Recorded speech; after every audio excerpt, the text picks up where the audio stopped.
Chapter 18.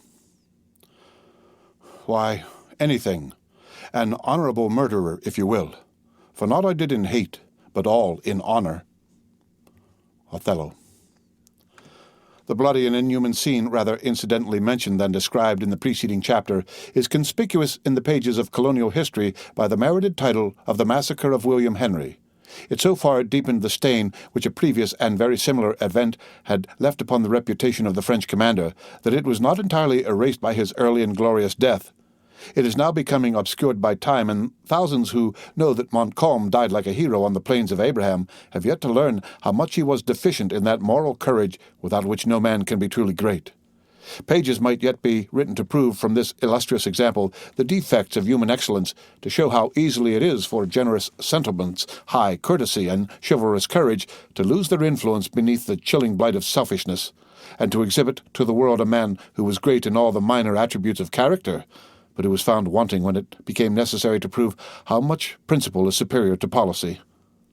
But the task would exceed our prerogatives, and, as history, like love, is so apt to surround her heroes with an atmosphere of imaginary brightness, it is probable that Louis de Saint-Véran will be viewed by posterity only as the gallant defender of his country, while his cruel apathy on the shores of the Oswego and of the Hurricane will be forgotten.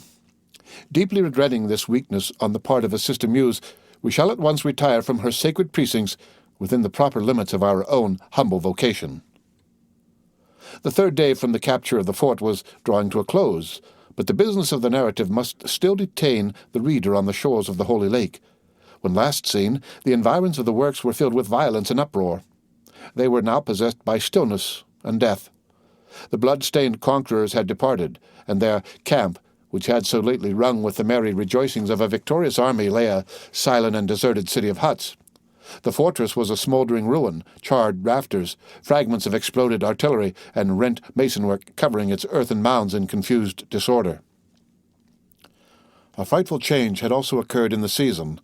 The sun had hid its warmth behind an impenetrable mass of vapor, and hundreds of human forms which had blackened beneath the fierce heats of August were stiffening in their deformity before the blasts of a premature November. The curling and spotless mists which had been seen sailing above the hills toward the north were now returning in an interminable dusky sheet that was urged along by the fury of a tempest. The crowded mirror of the hurricane was gone, and, in its place, the green and angry waters lashed the shores, as if indignantly casting back its impurities to the polluted strand. Still, the clear fountain retained a portion of its charmed influence, but it reflected only the sombre gloom that fell from the impending heavens, that humid and congenial atmosphere which commonly adorned the view, veiling its harshness and softening its asperities, had disappeared. The northern air poured across the waste of water so harsh and unmingled that nothing was left to be conjectured by the eye or fashioned by the fancy. The fiercer element had cropped the verdure of the plain, which looked as though it were scathed by the consuming lightning, but here and there a dark green tuft rose in the midst of the desolation, the earliest fruits of a soil that had been fattened with human blood. The whole landscape, which seen by a favouring light and in a genial temperature had been found so lovely, appeared now like some pictured allegory of life, in which objects were arrayed in their harshest but truest colours, and without the relief of any shadowing. The solitary and arid blades of grass arose from the passing gusts fearfully perceptible. The bold and rocky mountains were too distinct in their barrenness, and the eye even sought relief in vain by attempting to pierce the illimitable void of heaven, which was shut to its gaze by the dusky sheet of ragged and driving vapour. The wind blew unequally, sometimes sweeping heavily along the ground, seeming to whisper its moanings in the cold ears of the dead, then rising in a shrill and mournful whistling. It entered the forest with a rush that filled the air with the leaves and branches it scattered in its path. Amid the unnatural shower, a few hungry ravens struggled with the gale, but no sooner was the green ocean of woods which stretched beneath them past than they gladly stopped at random to their hideous banquet. In short, it was a scene of wildness and desolation, and it appeared as if all who had profanely entered it had been stricken at a blow by the relentless arm of death. But the prohibition had ceased, and for the first time since the perpetrators of those foul deeds which had assisted to disfigure the scene were gone, living human beings had now presumed to approach the place. About an hour before the setting of the sun on the day already mentioned, the forms of 5 men might have been seen issuing from the narrow vista of trees where the path to the Hudson entered the forest, and advancing in the direction of the ruined works. At first, their progress was slow and guarded, as though they entered with reluctance amid the horrors of the post, or dreaded the renewal of its frightful incidents. A light figure preceded the rest of the party with the caution and activity of a native, ascending every hillock to reconnoitre, and indicating by gestures to his companions the route he deemed it most prudent to pursue. Nor were those in the rear wanting in every caution and foresight known to forest warfare. One among them, he also was an Indian, moved a little on one flank and watched the margin of the woods, with eyes long accustomed to read the smallest sign of danger.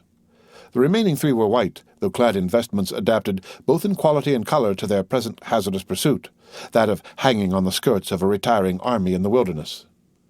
The effects produced by the appalling sights that constantly arose in their path to the lake shore were as different as the characters of the respective individuals who composed the party. The youth in front threw serious but furtive glances at the mangled victims as he stepped lightly across the plain, afraid to exhibit his feelings and yet too inexperienced to quell entirely their sudden and powerful influence. His red associate, however, was superior to such a weakness. He passed the groups of dead with a steadiness of purpose and an eye so calm that nothing but long and inveterate practice could enable him to maintain. The sensations produced in the minds of even the white men were different, though uniformly sorrowful. One, whose grey locks and furrowed lineaments, blended with a martial air and tread, betrayed in spite of the disguise of a woodman's dress a man long experienced in scenes of war, was not ashamed to groan aloud whenever a spectacle of more than usual horror came under his view. The young man at his elbow shuddered, but seemed to suppress his feelings in tenderness to his companion. Of them all, the straggler who brought up the rear appeared alone to betray his real thoughts, without fear of observation or dread of consequences. He gazed at the most appalling sight with eyes and muscles that knew not how to waver, but with execration so bitter and deep as to denote how much he denounced the crime of his enemies. The reader will perceive at once, in these respective characters, the Mohicans and their white friend, the scout, together with Munro and Hayward. It was, in truth, the father in quest of his children, attended by the youth who felt so deep a stake in their happiness, and those brave and trusty foresters who had already proved their skill and fidelity through the trying scenes related. When Uncas, who moved in front, had reached the centre of the plain, he raised a cry that drew his companions in a body to the spot. The young warrior had halted over a group of females who lay in a cluster, a confused mass of dead. Notwithstanding the revolting horror of the exhibition, Munro and Hayward flew toward the festering heap, endeavouring, with a love that no unseemliness could extinguish, to discover whether any vestiges of those they sought were to be seen among the tattered and many-coloured garments. The father and the lover found instant relief in the search, though each was condemned again to experience the misery of an uncertainty that was hardly less insupportable than the most revolting truth. They were standing, silent and thoughtful, around the melancholy pile when the scout approached. Eyeing the sad spectacle with an angry countenance, the sturdy woodsman, for the first time since his entering the plain, spoke intelligibly and aloud. "I have been on many a shocking field, and have followed a trail of blood for weary miles," he said, "but never have I found the hand of the devil so plain as it is here to be seen. Revenge is an Indian feeling, and all who know me know that there is no cross in my veins, but this much will I say, here, in the face of heaven, and with the power of the Lord so manifest in this howling wilderness, that should these Frenchers ever trust themselves again within the range of a ragged bullet, there is one rifle which shall play its part so long as flint will fire or powder burn. I leave the tomahawk and knife to such as have a natural gift to use them. What say you, Chingachgook?" he added in Delaware. "Shall the Hurons boast of this to their women when the deep snows come?" A gleam of resentment flashed across the dark lineaments of the Mohican chief. He loosened his knife in his sheath, and then turning calmly from the sight, his countenance settled into a repose as deep as if he knew the instigation of passion. Montcalm, continued the deeply resentful and less self-restrained scout. "They say a time must come when all the deeds done in the flesh will be seen at a single look, and that by eyes cleared from mortal infirmities. Woe betide the wretch who is born to behold this plain, with the judgment hanging about his soul. Ah, as I am a man of white blood, yonder lies a redskin, without the hair of his head, where nature rooted it. Look to him, Delaware. It may be one of your missing people, and he should have burial like a stout warrior. I see it in your eye, Sagamore. Our Huron pays for this, afore the fall winds have blown away the scent of the blood. Chingachgook approached the mutilated form, and turning it over, he found the distinguishing marks of one of those 6 allied tribes or nations, as they were called, who, while they fought in the English ranks, were so deadly hostile to his own people. Spurning the loathsome object with his foot, he turned from it with the same indifference he would have quitted a brute carcass. The scout comprehended the action, and very deliberately pursued his own way, continuing, however, his denunciations against the French commander in the same resentful strain. Nothing but vast wisdom and unlimited power should dare to sweep off men in multitudes, he added, for it is only the one that can know the necessity of the judgment, and what is there short of the other that can replace the creatures of the Lord? I know it is a sin to kill the second buck before the first is eaten, unless a march in front or an ambushment be contemplated. It is a different matter with a few warriors in open and rugged fight, for 'tis their gift to die with the rifle or the tomahawk in hand, according as their natures may happen to be, white or red. Uncas, come this way, lad, and let the ravens settle upon the Mingo. I know from often seeing it that they have a craving for the flesh of an Oneida, and it is as well to let the bird follow the gift of its natural appetite. "Whew!" exclaimed the young Mohican, rising on the extremities of his feet, and gazing intently in his front, frightening the ravens to some other prey by the sound and the action. "What is it, boy?" whispered the scout, lowering his tall form into a crouching attitude like a panther about to take his leap. "God send it be a tardy French a skulking for plunder. I do believe Killdeer would take an uncommon range today." Uncas, without making any reply, bounded away from the spot, and in the next instant he was seen tearing from a bush and waving in triumph a fragment of the green riding veil of Cora. The movement, the exhibition, and the cry which again burst from the lips of the young Mohican instantly drew the whole party about him. "My child," said Munro, speaking quickly and wildly, "give me my child." "Uncas will try," was the short and touching answer.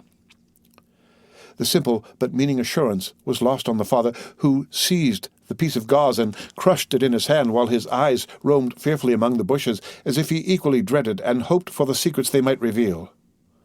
"Here are no dead," said Hayward. "The storm seems not to have passed this way." "That's manifest, and clearer than the heavens above our heads," returned the undisturbed scout. "But either she, or they that have robbed her, have passed the bush, for I remember the rags she wore to hide a face that all did love to look upon. Uncas, you are right, the dark hair has been here, and she has fled like a frightened fawn to the wood.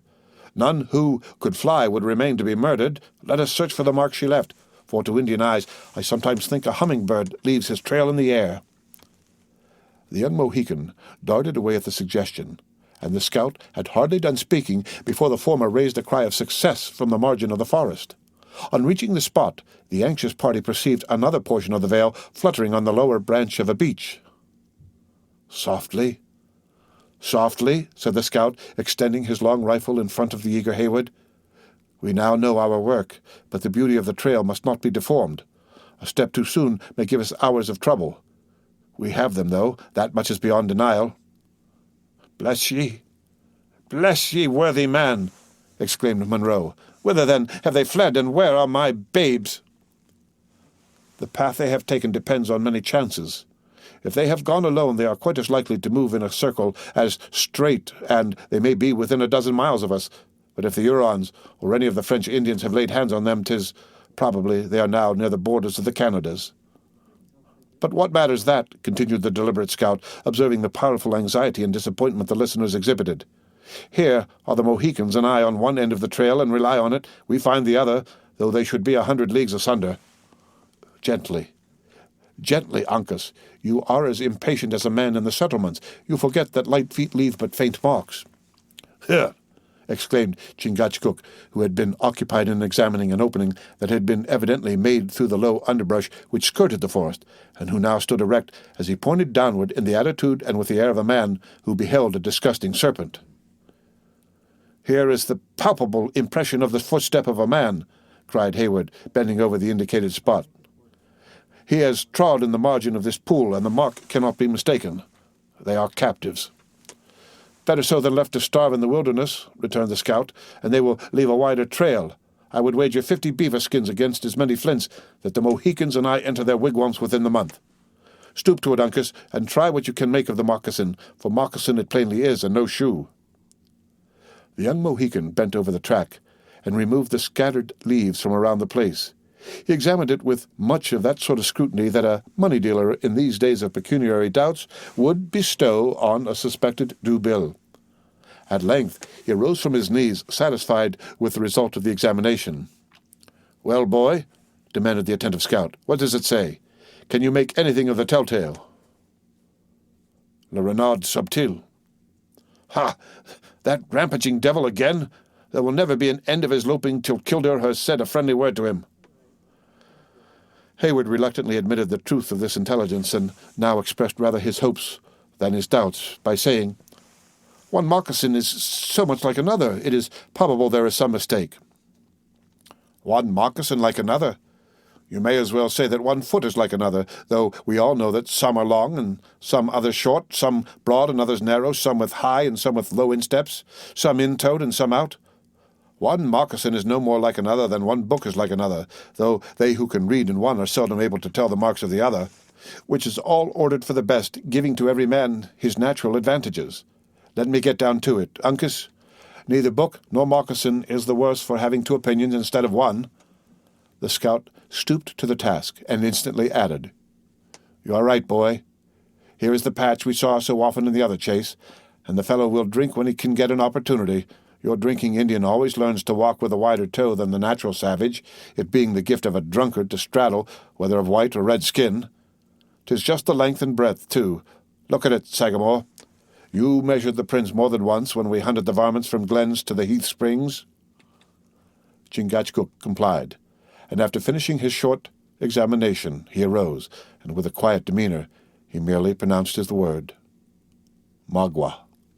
"Aye, 'tis a settled thing. Here, then, have passed the dark hair and Magua." "And not Alice?" demanded Hayward. "Of her we have not yet seen the signs," returned the scout, looking closely around at the trees, the bushes, and the ground. "What have we there? Uncas, bring hither the thing you see dangling from yonder thorn bush." When the Indian had complied, the scout received the prize, and, holding it on high, he laughed in a silent but heartfelt manner. "'Tis the tooting weapon of the singer. Now we shall have a trail a priest might travel," he said. "Uncas, look for the marks of a shoe that is long enough to uphold 6 feet 2 of tottering human flesh. I begin to have some hopes of the fellow, since he has given up squalling to follow some better trade." "At least he has been faithful to his trust," said Hayward, "and Cora and Alice are not without a friend." "Yes," said Hawkeye, dropping his rifle and leaning it with an air of visible contempt. "He will do their singing. Can he slay a buck for their dinner, journey by the moss on the beaches, or cut the throat of a Huron? If not, the first catbird he meets is the cleverer of the two. Well, boy, any signs of such a foundation?"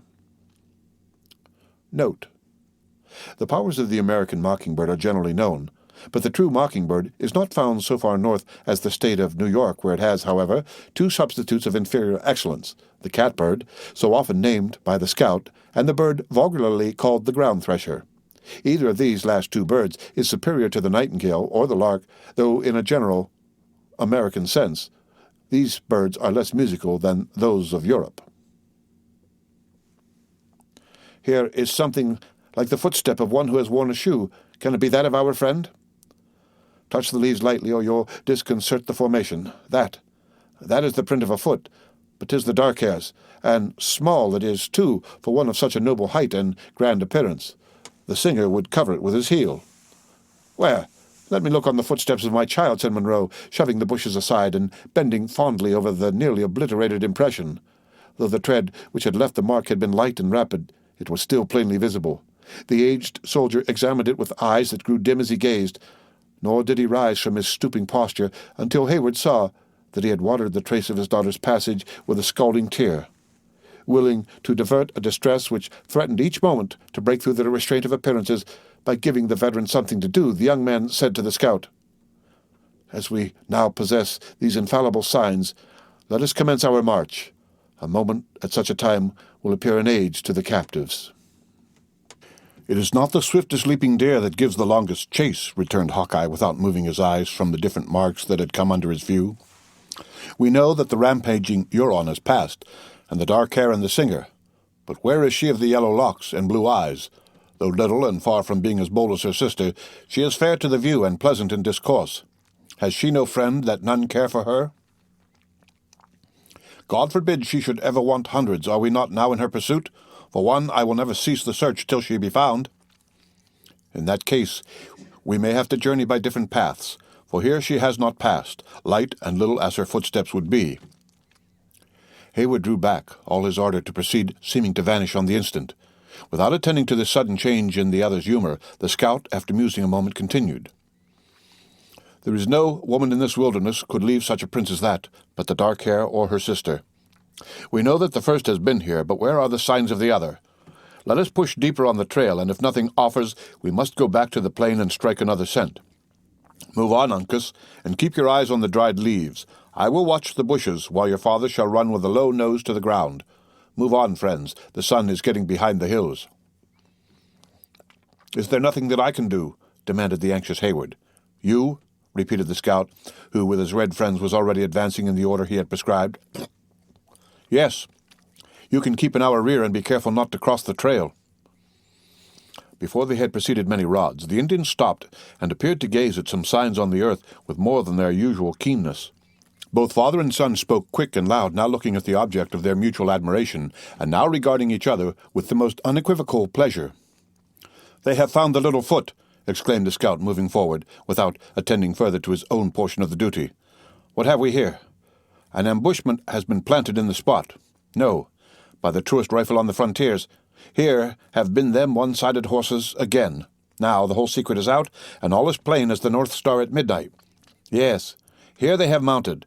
There the beasts have been bound to a sapling in waiting, and yonder runs the broad path away to the north, in full sweep for the Canadas." "But still there are no signs of Alice, of the younger Miss Monroe," said Duncan. "Unless the shining bauble Uncas has just lifted from the ground should prove one. Pass it this way, lad, that we may look at it." Hayward instantly knew it for a trinket that Alice was fond of wearing, and which he recollected with the tenacious memory of a lover to have seen, on the fatal morning of the massacre, dangling from the fair neck of his mistress.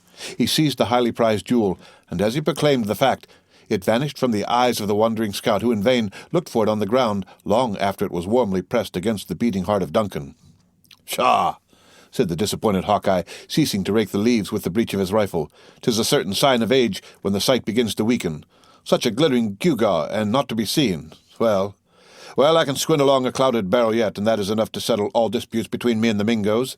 I should like to find the thing, too, if it were only to carry it to the right owner, and that would be bringing the two ends of what I call a long trail together, for by this time the broad St. Lawrence or perhaps the Great Lakes themselves are between us." "So much the more reason why we should not delay our march," returned Hayward. "Let us proceed." "Young blood and hot blood, they say, are much the same thing. We are not about to start on a squirrel hunt, or to drive a deer into the hurricane, but to outlie for days and nights and to stretch across a wilderness where the feet of men seldom go, and where no bookish knowledge would carry you through harmless. An Indian never starts on such an expedition without smoking over his council fire, and though a man of white blood, I honor their customs in this particular, seeing that they are deliberate and wise. We will therefore go back and light our fire tonight in the ruins of the old fort, and in the morning we shall be fresh and ready to undertake our work like men, and not like babbling women or eager boys." Hayward saw, by the manner of the scout, that altercation would be useless. Monroe had again sunk into that sort of apathy which had beset him since his late overwhelming misfortunes, and from which he was apparently to be roused only by some new and powerful excitement. Making a merit of necessity, the young man took the veteran by the arm, and followed in the footsteps of the Indians and the scout, who had already begun to retrace the path which conducted them to the plain. The end of Chapter 18 of The Last of the Mohicans.